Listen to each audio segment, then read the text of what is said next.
हरे कृष्णा। हर साल फागुन पूर्णिमा के दिन होलिका दहन के बाद खूबसूरत रंगों का त्यौहार होली खेला जाता है, लेकिन इस बार चंद्रग्रहण और भद्रा दोनों ही फागुन पूर्णिमा के दिन लगने जा रहे हैं। ऐसे में इस बार होली का त्यौहार किस दिन मनाएं और होलिका दहन कब करें, इस बारे में बहुत ज़्यादा कन्फ्यूज़न बना हुआ है। आइए जानते हैं होलिका दहन और होली के शुभ समय के बारे में। कभी भी होलिका दहन भद्रा काल के समय में नहीं करना चाहिए और ना ही सूतक काल या ग्रहण के समय करना चाहिए।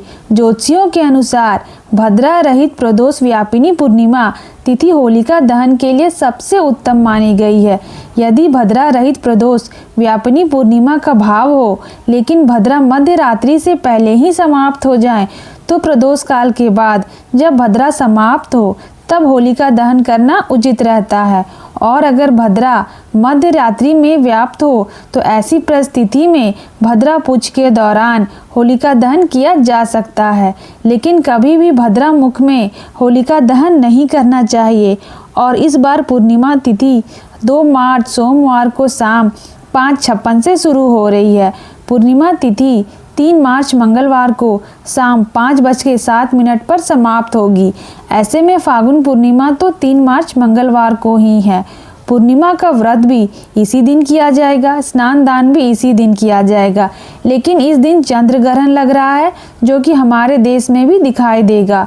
और चंद्र ग्रहण का सूतक 9 घंटे पहले ही शुरू हो जाता है, जो कि मंगलवार के दिन ही सुबह लगभग 9:26 से शुरू होगा और शाम को चंद्र ग्रहण की समाप्ति पर ही जो सूतक काल है वह समाप्त होगा। तो इस दौरान ना तो होलिका दहन किया जा सकता है, ना ही पूजा पाठ संबंधी कोई भी कार्य किए जाएंगे। और भद्रा काल 2 मार्च सोमवार को शाम 5:55 से शुरू होगा और 3 मार्च मंगलवार को भद्रा सुबह 5:28 पर समाप्त होगी। अगर भद्रा का वास पृथ्वी लोक पर ही रहता है, यानी मृत्यु लोक में ही रहता है, तभी भद्रा समस्त शुभ कार्यों के लिए अशुभ मानी जाती है। और इस बार की भद्रा का वास पृथ्वी लोक पर ही रहने वाला है, इसलिए भद्रा के दौरान किसी भी शुभ काम को करने से बचना चाहिए। ऐसे में इस बार होलिका दहन के 2 शुभ मुहूर्त बताए जा रहे हैं, जिसमें से होलिका दहन 3 मार्च मंगलवार को सुबह 5:29 से, यानी भद्रा काल की समाप्ति के बाद से, और सुबह 6:40 के बीच में कर सकते हैं। यानी कि मंगलवार को सूर्योदय से पहले जो थोड़ा सा समय प्राप्त होगा उसमें भी होलिका दहन किया जा सकता है। और इसके बाद क्योंकि सूतक काल और ग्रहण के बाद ही होलिका दहन किया जाएगा, इसलिए जो दूसरा होलिका दहन शुभ मुहूर्त पर प्राप्त हो रहा है वो होगा मंगलवार को शाम 6:46 से रात 8:50 तक। यानी कि सूतक काल और ग्रहण के बाद में होलिका दहन करना ज़्यादा लोगों के अनुसार सही माना जा रहा है, तो आप भी इस मुहूर्त के दौरान होलिका दहन कर सकते हैं। तो ऐसे में इस बार होलिका दहन तो 3 मार्च मंगलवार को होगा। वहीं रंगों का त्यौहार होली, जिसे दुल्हन भी कहते हैं, 4 मार्च बुधवार को ही होगा। होली 4 मार्च बुधवार को ही मनाई जाएगी। होली से ठीक 8 दिन पहले होलाष्टक प्रारंभ हो जाता है, जो कि फागुन शुक्ल पक्ष की अष्टमी तिथि से प्रारंभ होते हैं। और इस बार फागुन शुक्ल अष्टमी तिथि 24 फरवरी दिन मंगलवार सुबह 7:03 से शुरू हो रही है। ऐसे में इस बार होलाष्टक 24 फरवरी दिन मंगलवार से शुरू होंगे और ये 8 दिनों का समय होता है, जिसमें कोई भी शुभ या मांगलिक कार्य नहीं किए जाते हैं।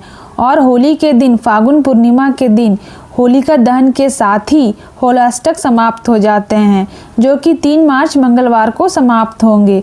होलिका दहन के दिन ग्रहण होने के कारण कुछ बातों का विशेष ध्यान रखना चाहिए। सबसे पहले ग्रहण काल में होली पूजन से जुड़ा हुआ कोई भी कार्य ना करें।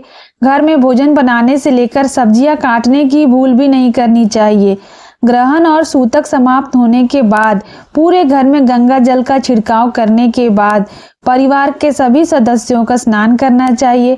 फिर मंदिर की प्रतिमाओं को स्नान कराकर उनके वस्त्र बदलकर मंदिर में गंगा जल छिड़ककर पूजा करनी चाहिए। और इसके बाद आप होलिका दहन या होली पूजन कर सकते हैं।